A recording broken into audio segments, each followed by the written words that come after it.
Alors, page numéro 7. Ici, on vous demande de déterminer la base d'un triangle si sa hauteur vaut 45 cm et son aire 180 cm². On sait déjà que l'aire d'un triangle, c'est base fois hauteur divisé par 2. Donc, tout part de cette formule. Si vous ne la connaissez pas, vous êtes un peu mal barre pour faire l'exercice. Alors, donc, ici, on ne connaît pas donc la base. Par contre, on connaît donc sa hauteur, donc on remplace le h par 45, on sait qu'on doit diviser ça par 2 et on sait que ça doit être égal à 180 cm². Ici, j'ai donc en fait 45 fois x, ce qui fait 45, x divisé par 2, qui est égal à 180. Je retourne donc en fait à une équation. Je multiplie le tout par 2, j'ai donc 45x qui est égal à 360. Je divise par 45 de part et d'autre, x est donc égal à 8.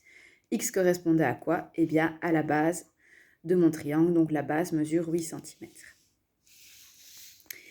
Ici, le périmètre d'un rectangle est égal à 58 mètres. Sa longueur mesure 3 mètres de plus que sa largeur. On ne connaît pas sa largeur, donc on sait que la largeur c'est x, puisqu'on ne la connaît pas. Et on sait que sa longueur mesure 3 mètres de plus que la largeur, donc ici on reprend le x auquel je vais ajouter 3. Et je sais que quand je vais calculer le périmètre de tout ça, ça va me donner 58. Alors ici, je sais que c'est donc longueur plus la longueur plus la largeur de nouveau. Et je sais que ça doit être égal à 58. Ici, donc, c'est aussi x plus 3. Et là, c'est aussi x. Et je sais que ça doit être égal à 58. J'ai donc 4x plus 6 qui est égal à 58 en additionnant les x et les nombres ensemble. Je vais donc neutraliser le plus 6 en faisant moins 6 de part et d'autre. J'ai donc 4x qui est égal à 52. Je divise par 4 de part et d'autre. J'ai donc x qui est égal à 13. X correspond à quoi, si vous vous souvenez? Eh bien, à la largeur. Donc ici, la largeur vaut 13. Et la longueur vaut donc la largeur auquel j'ajoute 3. Donc 16. Attention, n'oubliez pas de noter les unités. Donc 16 mètres pour la longueur et 13 mètres pour la largeur. Ensuite ici, un propriétaire possède un terrain à bâtir divisé en 2 parcelles. Il vend la parcelle numéro 1 qui est une parcelle carrée pour 75 600 €. Et je vous demande de déterminer le prix de vente de la parcelle numéro 2 qui est donc rectangulaire si le propriétaire souhaite la vendre au même prix du mètre carré. Écris tout ton raisonnement et tous tes calculs. Donc pour la première parcelle, eh bien je sais que pour déterminer l'aire, je fais en fait côté fois côté. Donc le côté c'est 30, donc en fait c'est 30 fois 30. Donc je sais qu'au total, en fait ici, j'ai 900 mètres carrés. Et pour 900 mètres carrés, je vais payer 75 600 €. Donc je vais essayer de déterminer ce que va me coûter 1 mètre carré. Je vais donc diviser par 900 de part et d'autre. J'obtiens donc pour 1 mètre carré 84 €. Je vais procéder donc de la même façon pour la parcelle numéro 2. Je vais d'abord donc calculer sa surface, donc l'aire. L'aire d'une figure qui est rectangulaire, c'est longueur fois largeur, donc 50 fois 30 ou 30 fois 50, peu importe. J'obtiens donc 1500 mètres carrés ici. J'ai donc 1500 mètres carrés et je sais que 1 mètre carré vaut 84 €. Donc je vais faire fois 1500. Donc 84 fois 1500, ça fait 126 000 €. Donc ici, pour ma parcelle numéro 2, je vais payer 126 000 €. Ici, dans un triangle isocèle, l'amplitude de l'angle au sommet vaut le triple de l'amplitude d'un angle à la base. Donc ici, j'ai un triangle isocèle. Un triangle isocèle, déjà, je sais que ça a deux côtés de même longueur et surtout deux angles de même amplitude, les angles à la base. Je sais que l'amplitude de l'angle au sommet vaut le triple des angles qui sont à la base. Mais les angles à la base sont identiques, donc j'ai x. Donc l'angle au sommet vaut le triple, donc 3 fois x. Et je sais que la somme des trois amplitudes doit valoir 180 degrés.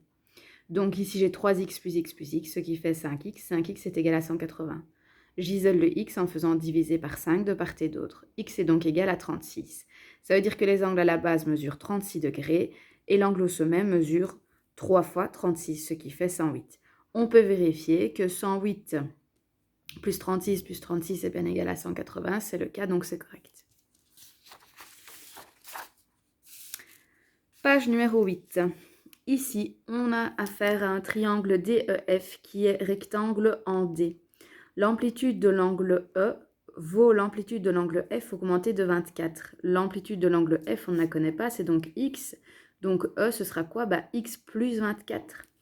On sait toujours que dans un triangle, la somme des amplitudes vaut 180. Donc je prends le X plus le 90 plus le X plus 24. Et je sais que ça doit être égal à 180.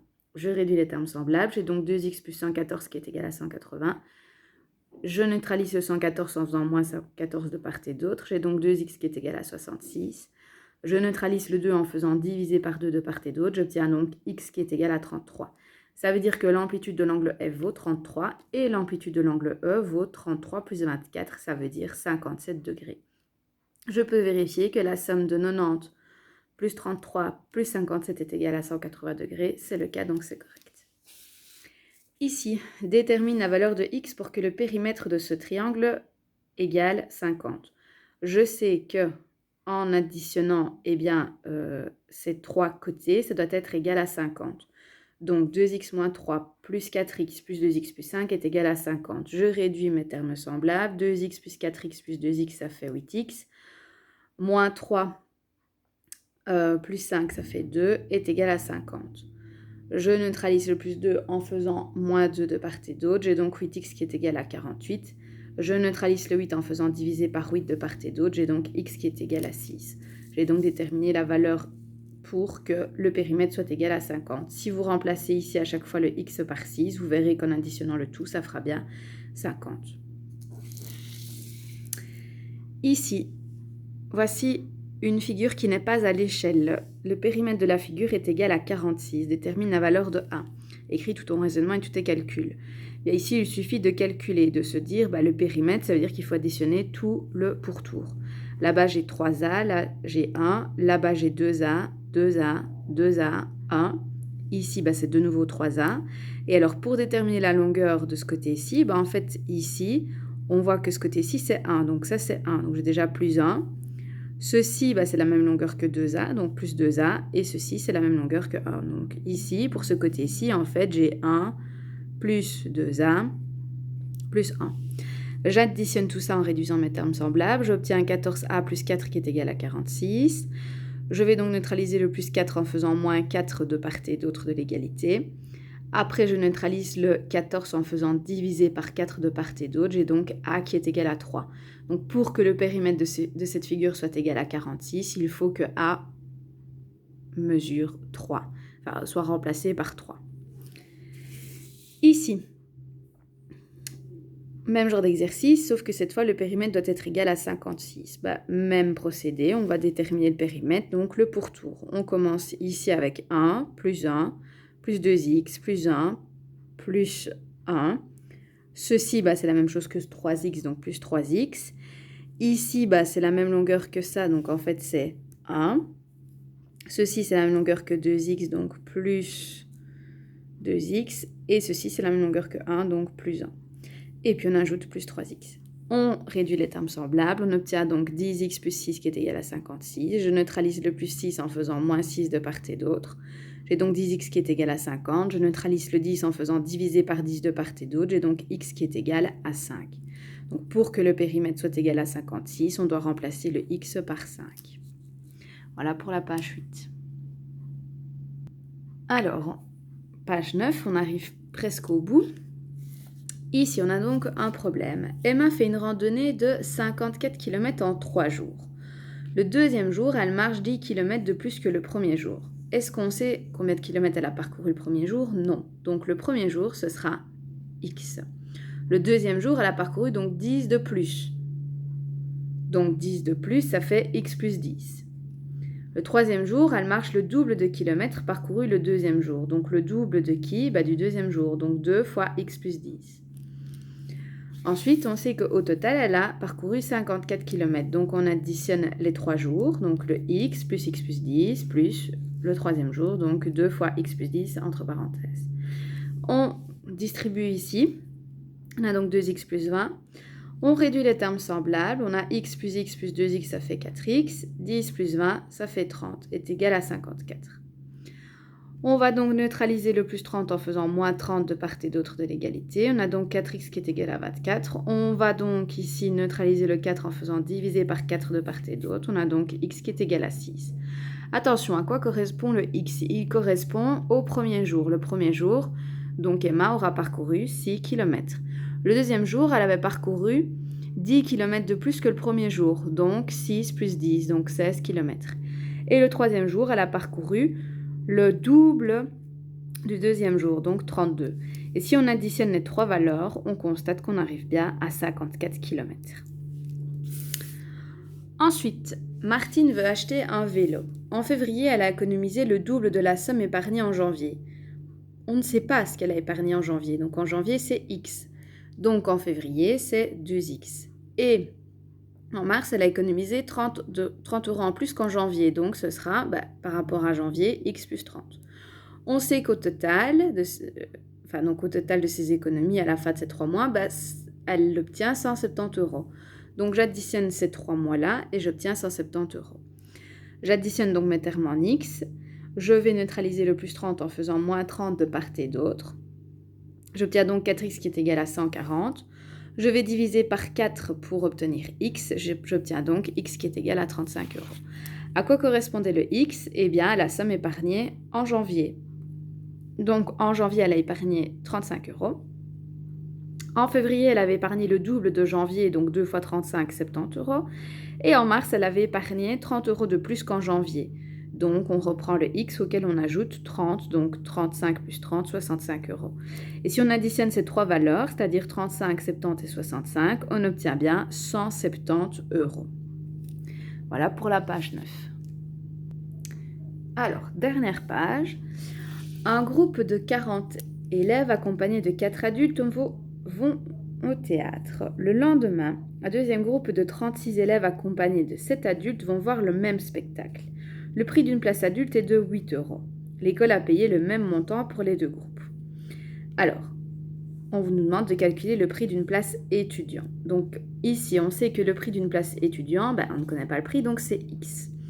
On sait que le premier jour, 40 élèves sont allés au théâtre. Donc 40 fois x pour avoir le prix des élèves. Plus 4 fois 8, puisqu'on sait qu'une place adulte, c'est 8 euros. Et le premier jour, on avait 4 adultes. Et on sait que ça doit être égal, puisque le premier et le deuxième jour, on a fait la même chose. Le deuxième jour, ils sont allés à 36 élèves. On ne connaît toujours pas le prix des élèves. Et là, ils sont allés avec 7 adultes. Et on connaît le prix des adultes, 7 fois 8. Donc ici, j'ai 40x plus 32 qui est égal à 36x plus 56. Je neutralise mes termes en x pour n'en avoir plus que dans un seul membre. Donc, je neutralise le 36x en faisant moins 36x de part et d'autre. J'ai donc 4x plus 32 qui est égal à 56. Je neutralise le 32 en faisant moins 32 de part et d'autre. J'ai donc 4x qui est égal à 24. Je vais neutraliser le 4 en faisant diviser par 4 de part et d'autre. J'obtiens donc x qui est égal à 6. Ce qui signifie que le prix d'une place étudiant vaut 6 euros. N'oubliez pas d'écrire une phrase. Dernier problème, les classes de 2A, 2B et 2C comptent au total 67 élèves. La classe de 2B compte 3 élèves de moins que la classe de 2A. Est-ce qu'on connaît les élèves de 2A? Non. Donc on va dire que c'est x pour les 2A. Et les 2B, on a dit que c'était 3 de moins, donc x moins 3. La classe de 2C, elle compte un élève de plus que la classe des 2A. Donc on reprend les 2A auxquels on ajoute 1. Et on sait qu'en additionnant les trois classes, on obtient 67 élèves. On réduit les termes en x. X, ça fait 3x. Moins 3 plus 1, ça fait moins 2, est égal à 67.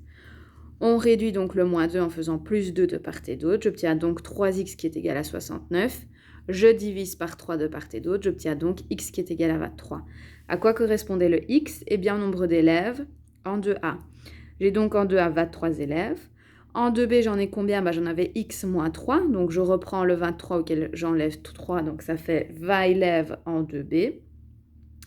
Et en 2c, il y en avait 1 de plus qu'en 2a. Donc, 23 plus 1, ça fait 24. On vérifie qu'en additionnant 23 plus 20 plus 24, ça fait bien 67. C'est le cas. Donc, mes réponses sont correctes. Voilà pour le chapitre sur les équations.